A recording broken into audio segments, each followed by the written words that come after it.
Alright guys, welcome back, and I just saw Ghostbusters Frozen Empire, so let's talk about it.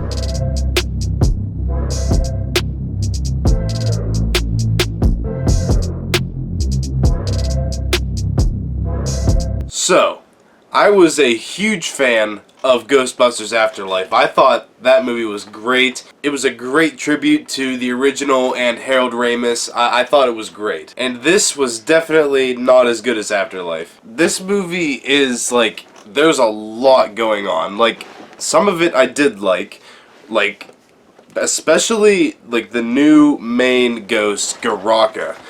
I love his design, and just like, but like, we didn't get enough of him. Like, he was actually like pretty creepy looking, but he doesn't show up till like almost the end of the movie, and we just don't get enough of him. By the time we get to the final act, it's like, it almost feels rushed. Like the Frozen Empire part doesn't really happen till like the end of the movie, and it's like, we don't really, like, it doesn't really feel like that much of a threat because it's dealt with very quickly. So a big new character in this movie is a ghost named Melody, which, like, there was just something about her, like the CGI, I don't know what it was, it just didn't feel right. And it's like, maybe it was the fact that she talked, but it was just like, because like, the ghosts usually don't talk. It's like, it just felt really weird. And Phoebe kind of befriends her because she's like being like pushed out and like kind of benched because Dickless from the first Ghostbusters is like trying to shut them down, of course. Everything was fine with our system until the power grid was shut off by Dickless here. They caused an explosion.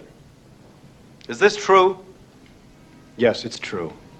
This man has no dick. And she's a minor, so they're like sidelining her from all the ghost busting, which, by the way, there's not really that much ghost busting in this movie. Like, there's a good opening scene, which I really liked, where it like showed off like there's like the new gadget, like a a ghost trap drone. That was pretty cool. But of course, Dickless is trying to shut them down because they're causing damage and everything. It's like as many parallels as Afterlife had to this, with like literally like the same third act with Gozer and all that. This is also has a lot of callbacks to the first, with like the beam like shooting out of the firehouse and like all the ghosts being released. And there's like there's a ton of new lore that they throw into this with Garaka. He's like this very powerful god. Are you a god? The only way to trap him is like you gotta use like brass and fire and stuff.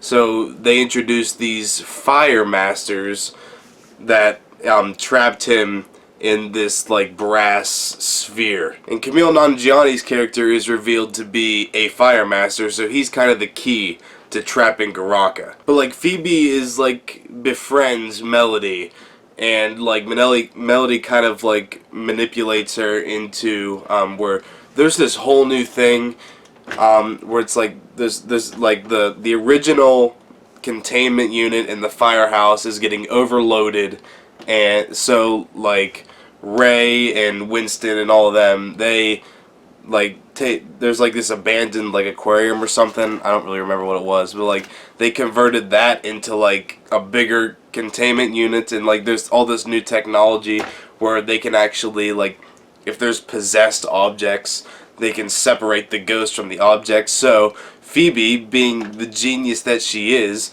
decides to separate her soul from her body, just because she wants to know what that's like. But Melody was secretly kind of working for Garaka in a way, so because Garaka can only, Garaka's trapped in this brass sphere, and you need to say this chant to unleash him. And it was something like he can only, like, he needs a human voice, but can only possess ghosts? So wait, so why didn't he just like possess Melody or something? Because she can talk? I don't know.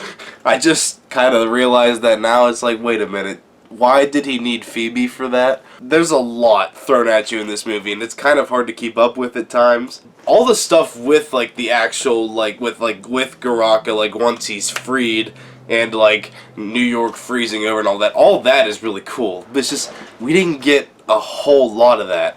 Like, there's this opening scene that's set back in, like, 1904, and where, like, this whole room froze to death, and it was cool, but it's like, we didn't get enough of that. And since Phoebe is sidelined for most of this movie, it's like, we're kind of, like when, like, Finn Wolfhard, Paul Rudd, and the mom, they go out and they're like busting ghosts, but we stay back at the firehouse with Phoebe. It's like we don't actually get to see a lot of the ghost busting, which is kind of the point of a Ghostbusters movie. But I mean, I still had fun with it. It's like, I mean, a lot of the characters are really fun. I mean, Paul Rudd, all the returning cast is like just delightful.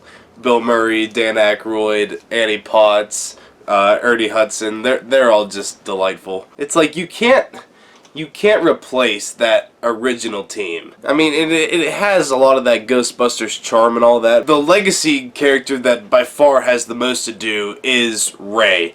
He's the one, he's in it the most, and like he there's kind of like this little side quest he goes on with Podcast and Phoebe, where they go to the old library, the same library from the first one where we see the library ghost again, and they meet with Patton Oswalt, and he like gives the lore for Garaka and all that. And there's a lot of like there's a lot of cool things they did with the ghosts in this. Like this one ghost that like it's like this like red flash that's like it can possess like any object.